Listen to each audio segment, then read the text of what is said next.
everybody. Welcome back for another episode of PRI Talk. Today, very special guest, Michael from PrepDig. Michael, how you doing, buddy? Pretty good, sir. Happy to be here. Hey, thanks for joining me. I appreciate it. So we're going to get into kind of the hard question, why I wanted to have you. It's not really a hard question, but the deep question about why I have you on. But I want to talk first about just kind of your volleyball background. I mean, we've known each other for, it feels like, a really long time, through several different lifetimes. Back in the day when you were coaching club, running a club, Correct. I think. Correct. So we've known each other for a long time, but why don't you give everyone a little bit about your volleyball background in general, and we'll go from there. Okay. Yeah. Yes, I've known you since you were at, I believe, Abilene Christian. Abilene Christian, yeah. Yeah. Maybe I even was before that. trying to remember the name of the two athletes that I remember from your club. I couldn't do it. So Yeah, I'd have to go back because I'm going to answer your question right now. I don't want to show my age, but 23 years of coaching volleyball at the high school and club level. 17 of those, I'd say 17 of those were owning a volleyball club, directing a volleyball club, and helping form a college recruiting program for our club.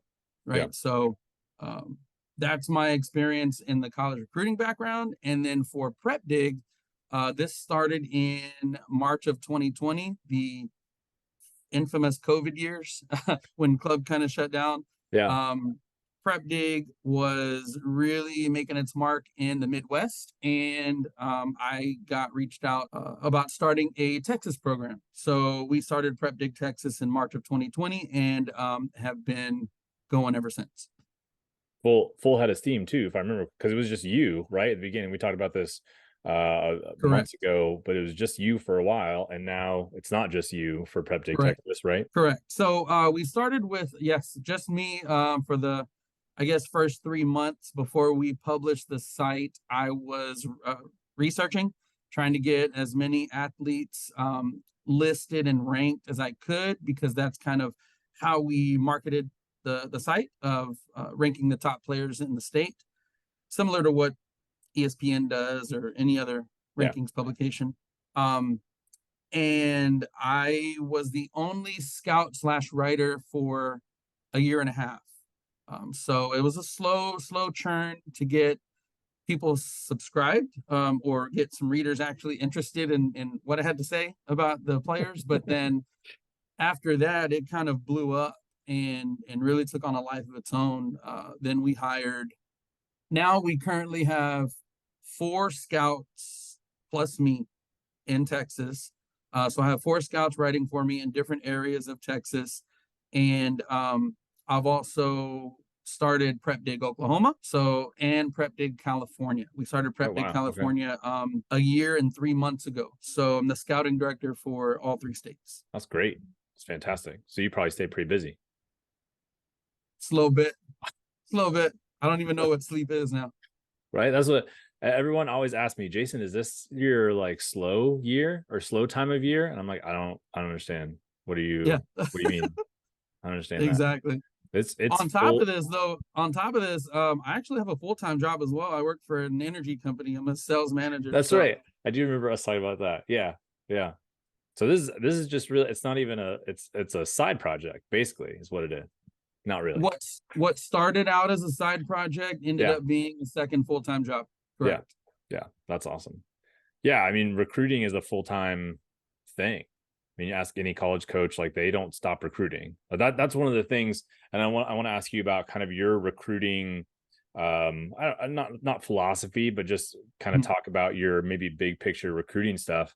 Like, you talk to any college coach and they're like, recruiting is done 24/7, 12 months out of the year, during quiet periods, during whenever, even this time of year, when they're not responding to your emails, when they're not texting you back or whatever, like, recruiting is still happening. They're still watching the film. They're still reading your emails. They're still doing all the things. It just looks a little bit different now than maybe it will in March or April when we're in qualifier season. So what's talk about your kind of, I mean, we all have different philosophies on recruiting. Why don't you dive into yours a little bit, and then we'll talk about this Expo coming up. Absolutely. I mean, it all started when, I don't know if you know, you probably know Tracy Smith. Well, used to be Tracy McWilliams Okay. when she was at Texas State. But she would come in and at the club that I helped coach at, Club Texas, Yeah. she would help us with our college recruiting, right? She would come in and give a seminar. So I got a lot of my base foundation from her, right? And Okay. she was really big into some of the same things you believe in, which is contacting schools, right? Yeah. Contacting coaches and trying to stay in contact with them. I was equated to, and this is going to sound kind of funny to your listeners, I was equated to like dating, Oh, 100%. right? Yeah, I say that all the time. Yeah, and oh, you do. Oh, that's well. So when you're dating, right? Like if you want to put yourself out there, you have to actually get out there. You can't date from your home. No. You know, I mean, I know there's online stuff, but that can only get you so far. You actually have to get in front of the person. Well, same thing with your college coach. I think that you do whatever it takes as an athlete to market yourself, get exposure, and get in front of a college coach eventually, whether that be at a camp or at a tournament. Yeah. That Yeah. that's the basic foundation of what I believe you should be doing. And then there's a lot of different things that you can do in order to get there, right? Yeah. That's the end Sure. result, because they're the one that's going to offer you the college scholarship. Your job is to navigate the process of how do I get them to get to my court. Yeah. Right. And that's where a lot of what you preach to your listeners and people that are subscribed to you. Same thing that we tell all of our athletes. Yeah. Yeah. It's very much a process of you have to get in front of a college coach. You do. I think there's some really simple and easy ways to do that. There's some other ways that'll work that I think can be hit or miss. Like maybe you're going to be successful. I mean, just personally, and you probably know this from me, but like the best way to put yourself in front of a college coach is email them directly. Like don't wait. Don't be reactive, be proactive, put yourself in front of them. Even the social media thing, right? And we don't have to go down this rabbit hole unless you really want to, but I mean, you can put your film on Instagram or Twitter or whatever else and hope that college coaches see it, but you just never know. One of you might not have seen this, but one of the worst things that I've seen, and it's not like bad, but it just seems like a bad idea to me, is I've seen sponsored ads for athletes on Instagram. So like they've paid to have their whatever 10-second highlight video get put on Instagram. And I think who gave you that idea and who told you that would be better than just reaching out to the college coaches directly? It doesn't necessarily make sense to me. You're hoping that whoever you're sending that to gets it. I mean, for me, it's control what you can control. Yeah. 100%. Right? Yeah. So I believe in that philosophy in life, and I obviously believe it in recruiting. And what you're mentioning as far as the conversation is concerned, if you put something out on online and you're just hoping people watch it, you're at their mercy. You don't no idea who's going to watch it. Same thing with, I know some players, and I've tried to give them better feedback, but I know some players that are saying, or parents that are saying, hey, I have my kid in club, they're going to get seen. And I'm telling them, like, so does the 100,000 other players, so you have to do more. And what you can do with an email, you actually get a response, hopefully. Right. So you control that conversation then, or you're asking them questions, or you're, responding to their questions. So that tells you that there's some interest, or at least from them, if you get a response. Right. Yeah. No, and I've said this too. I wrote a blog about this months ago, just trying to shift the mindset a little bit, because the basis behind like an NCSA or a sports recruits platform is, put your athlete here and we'll bring in whatever. And then it's the pinging and the notifications about such and such a school looked at your profile, looked at your film or whatever. And I feel like the mindset of a lot of parents is they need that reassurance that someone is watching their film and looking at their profile, when chances are everyone is. Maybe not everyone, but like taking the assumption of, okay, college coaches are clicking on my film, because chances are they are, right? I most college coaches are going through, I don't want to say every single email, right? But a Yeah, lot of those emails, and if you are reaching out consistently, then you are going to hit them at some point where they are going to click and watch your film. correct, correct. And so the notifications and things like that become kind of unnecessary if we kind of change that mindset a little bit. But yeah, it's you got to put yourself in front of the college coaches for sure. That is always the biggest thing, and there's different ways to do that, right? Yes. But I like what you said, control what you can control. Okay, PrepDig has this expo coming up next week at the SWAC, right? It's Black Friday. You're doing this on Black Friday, correct? So if you don't want to go shopping and be around all of the crazy people, It's then on Saturday. It's on it's on Saturday. Saturday. It's not Friday. Okay, it's So on you get Saturday. to rest from all of the Yeah. shopping that you're doing and then come. Okay, so Saturday at the SWAC, PrepDig Expo. Why don't you talk a little bit about of what that's going to look like for those, what is it, like 7 or 8 hours you guys are having the athletes do stuff and train? Or So yeah, I can discuss it a little bit. So actually we have in Texas, this month and next month together, we're having 4 expos. okay, One in Dallas, one in San Antonio, actually this weekend, and then 2 in Houston in December. okay, They're split up into different areas and dates in Houston. So 4 total events, and what the athlete can expect is, obviously we have a check-in process, right? They come, they check in, they get their bibs, their numbers, their PrepDig t-shirt. They get an official headshot with their number that's on our website and gets distributed. And it also, let me see, it also gets distributed to them via email, so they have that to use on any of their social media social platforms media, or yeah, anything like that. Correct. They go through the registration process, warm up a little bit, and then we start a 2-hour session. It's only 2 hours. so it's not 7 or 8. No, it's only 2. Two. Only Okay, 2. gotcha. Just 2. So they will do a series of warm-up drills, right? Just to get warm, and they're position specific.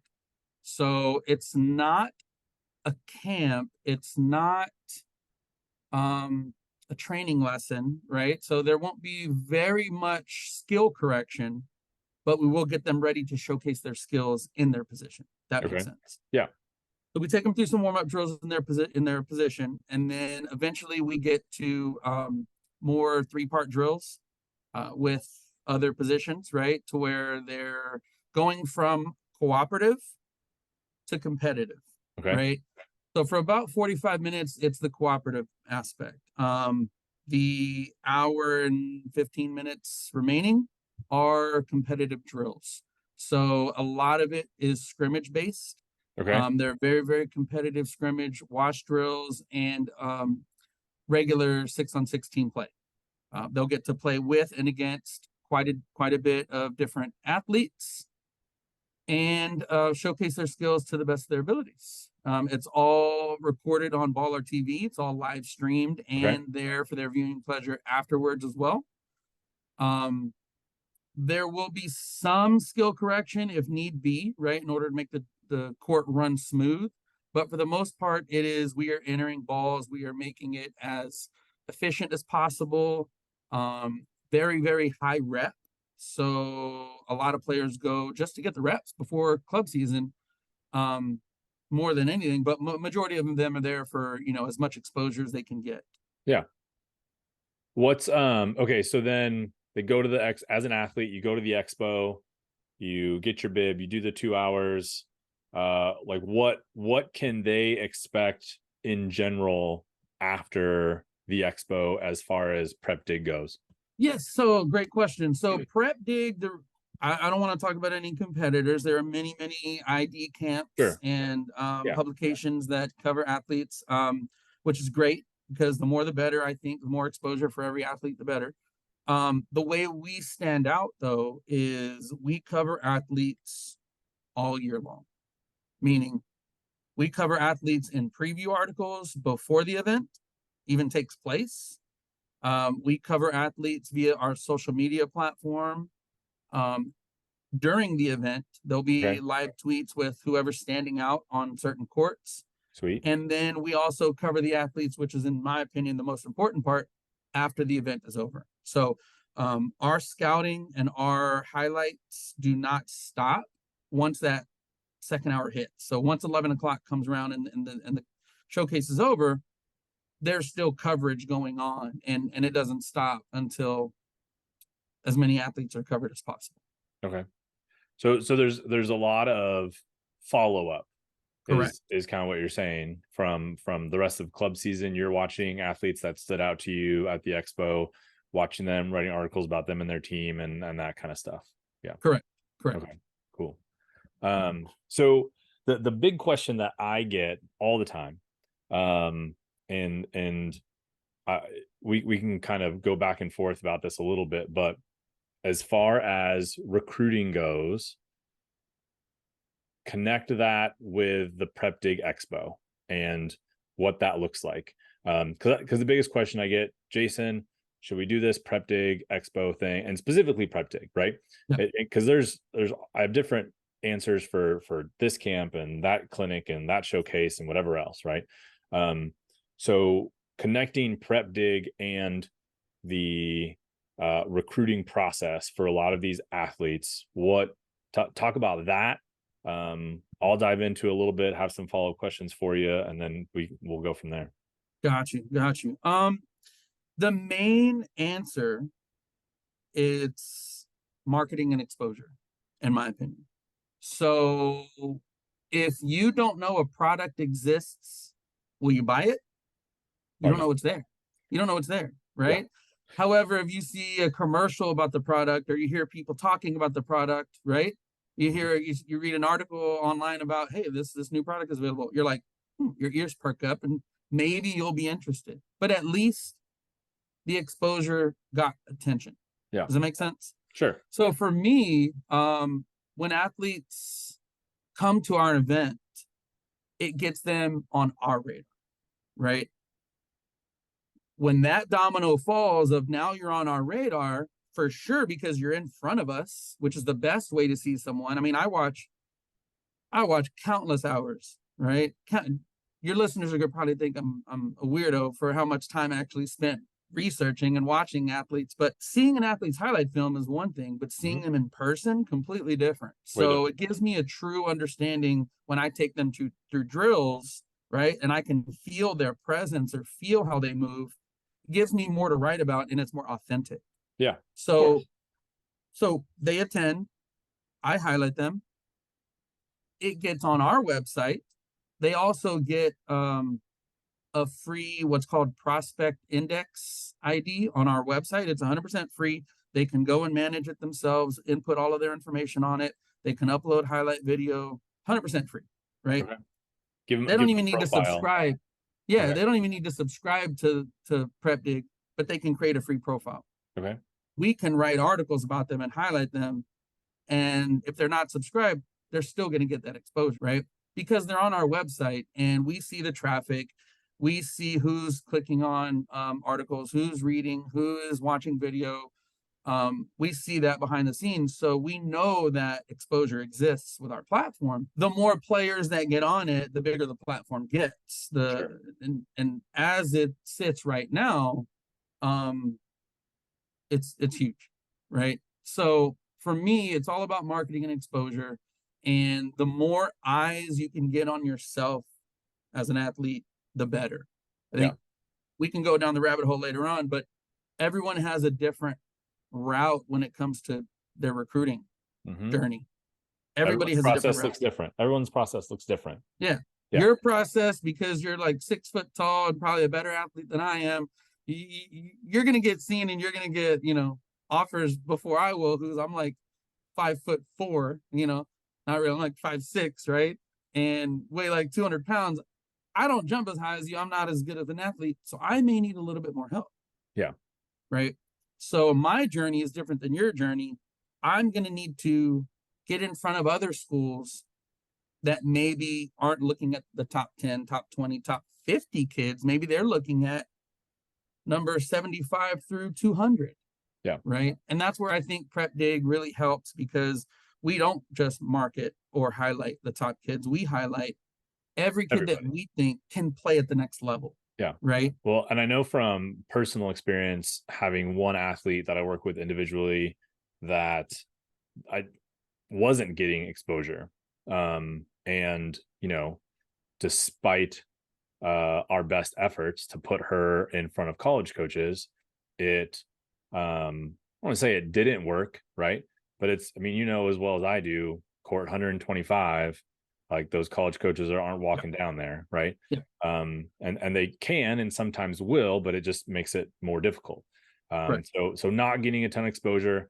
Went to PrepDig Expo, and it was because you guys saw her, evaluated her, gave her some fantastic feedback, right? Like I know the kid, love the kid. I think she's great, but I also am a part, I become almost family sometimes Mhm. with some of Mhm. with some of these families. And so it's like, well, yeah, I know Jason's right, but like he has to say that, right? Like, Yeah. so having a non, you know, unbiased third party watch her, evaluate her, and then said all these fantastic positive things about her, she took that and was like, I am good enough.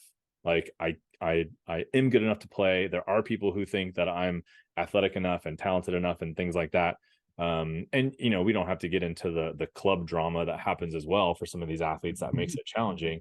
But like that, I mean, I know in talking to them, and who I'm talking about too, like going to that expo and getting that evaluation and getting that feedback was huge. And now she's, full ride Division I athlete, going from no exposure to like really feeling like she could put herself out there and be in front of college coaches because she had that confidence, which is really cool. Believe that it becomes a self-fulfilling prophecy, right? Like Yeah.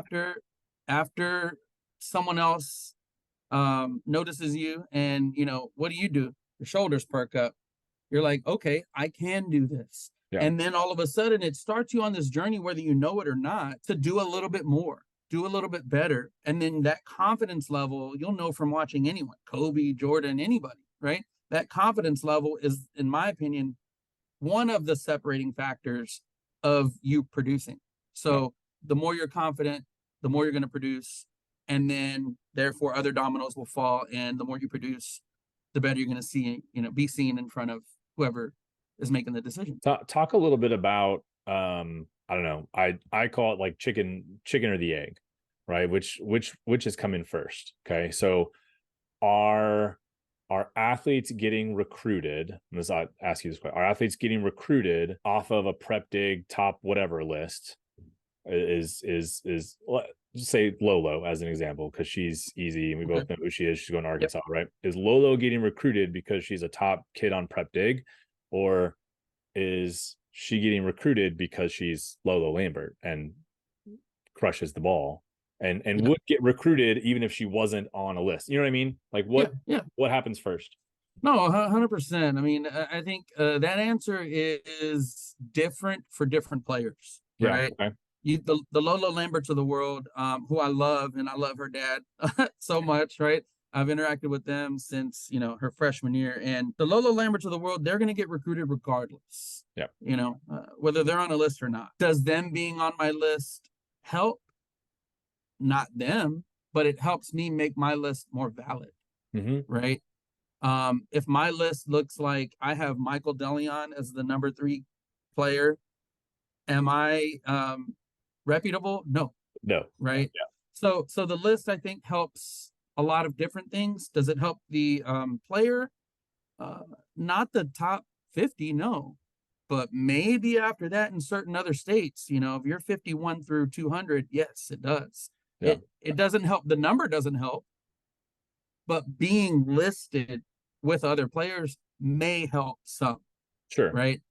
Even being on a watch list and not having a ranking next to your name will help, because it means certain people are looking at you, right? That's what I believe. Yeah. It's what I've seen happen with tons of players. So it's not, it would be safe to say that it's not a direct process, right? Because you don't, like at the PrepDig showcase or expos, there's not college coaches there, correct? Well, some. So, There's like some. for instance, a lot of the local, smaller colleges will attend Okay. our events throughout Texas.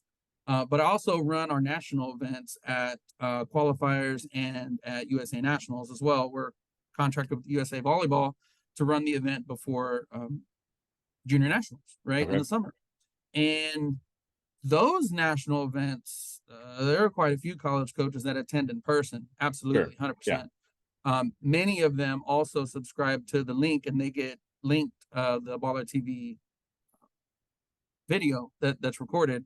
But the ones that are more local, like the ones we're running here at SWAC in 2 weeks, there will be, UT Dallas or some of the smaller programs around the area that may Yeah. not have the big recruiting budget, right? They may attend, and they do, and we've had quite a few attend.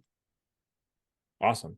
Yeah, because I think one of the biggest things is, right, the need to get in front of college coaches, and maybe, and so at an expo, again, maybe you're getting in front of some college coaches, but maybe it's a more of an indirect way to get recruited, right? Because I may put your, like, send a school your film, send it directly to them, put yourself in front of them person, and in some ways this is almost more of an indirect way, right? Like maybe you're not getting in front of the college coaches that you really want to get in front of, but by going, you're going to get the opportunity to get some stuff written about you, get on a list, and then you have some things to reach out to college coaches about, maybe reach out to those college coaches about, that you actually want to get in front of, right? Absolutely.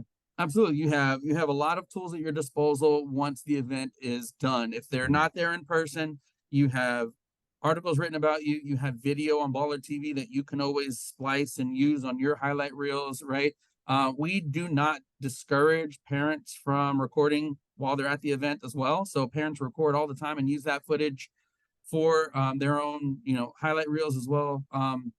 So in my opinion, not only do you have those tools available to put in an email or on your recruiting site that you use, right? Or even on your social media accounts, but you also have things to maybe talk about in emails, Yeah. right? Who's to say you can't send an email and say, hey, Jason, just wanted to inform you, update you. Today I attended the PrepDig event and I worked on so and so, and I got to see, so many players. It was so much fun. If you have any questions, let me know. But it's just another thing to discuss with the college coach as well. Yeah. All right, Michael, last question. In 15-20 seconds or less, give us the answer to the question: should we come to the PrepDig Expo at the SWAC here in 2 weeks? That's a great question. I'm sure your listeners will want way less than 15 seconds of my answer. So let me just say, um, I don't like to boast about what we do. I like the work to speak for itself. So my main answer to them is it's like less than 6 degrees of separation. So I would ask a player that has attended and get their response to what they loved about it, what they hated about it, and how it's helped them either in their head mentally, right, Mm-hmm. or with their recruiting journey. I think that the work speaks for itself. It is extremely high energy. I'm just a naturally high energy guy on the court, and when I coach, it's really high energy. It's a lot of fun. If you've never attended, maybe don't attend the first one as a player.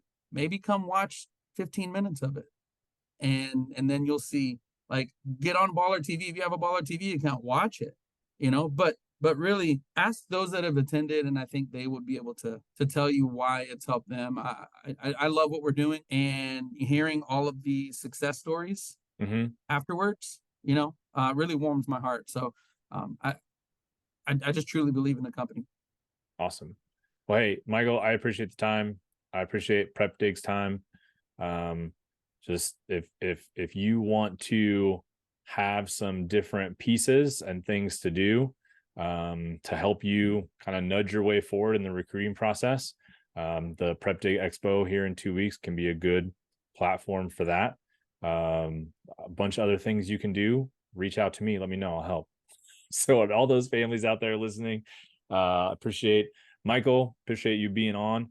And yeah, go check out the PrepDig Expo here in 2 weeks after Thanksgiving, not on Black Friday, on Saturday. Go check that out and jumpstart towards playing in college. So thanks for your time, man. Thank you. Yes, sir. Thank you.